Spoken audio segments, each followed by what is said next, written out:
বিশ্ব অভিবাসন একটি অনিবার্য প্রক্রিয়া। মানুষসহ অনেক প্রাণী অভিবাসনে যুক্ত। তাদের অভিবাসন করতেও হয়, করাতেও হয়। পৃথিবীর ইতিহাসে অভিবাসন কেন্দ্রিক ঘটনা রটনার শেষ নেই। এই অভিবাসন ইস্যুতে যুক্তরাষ্ট্র থেকে চলতি বছর অনেক বড় সংখ্যক অভিবাসী নাই হয়ে যাবে বলতে তাদেরকে যুক্তরাষ্ট্র ছাড়তে হবে।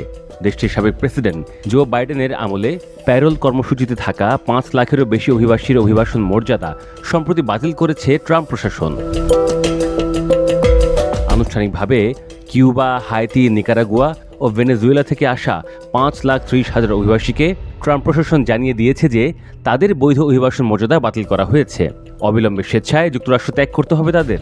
এই অভিবাসীরা বাইডেন প্রশাসনের শুরু করা মানবিক প্যারোল কর্মসূচিতে তালিকাভুক্ত ছিলেন, যার আওতায় তাদের ২ বছরের জন্য কাজের অনুমতি এবং নির্বাসন থেকে সুরক্ষা দেওয়া হয়েছিল।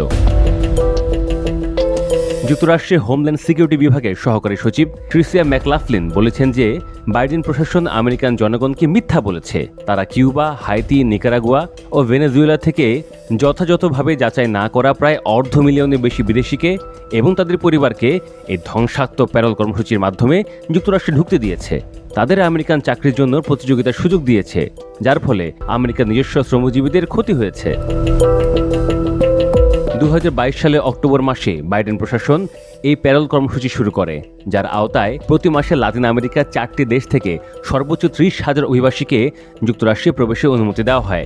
প্রথমে ভেনেজুয়েলার নাগরিকদের দিয়ে শুরু হলেও ২০২৩ সালে জানুয়ারিতে কিউবা, হাইতি ও নিকারাগুয়া নাগরিকদেরও এতে অন্তর্ভুক্ত করা হয়।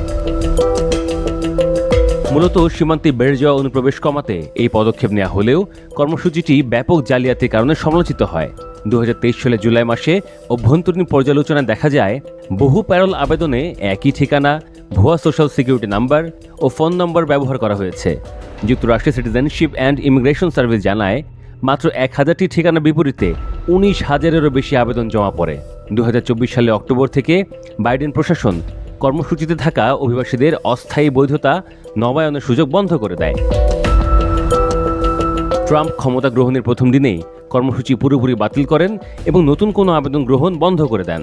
গত মাসে মার্কিন সুপ্রিম কোর্ট ট্রাম্পের এই সিদ্ধান্ত বহাল রাখে।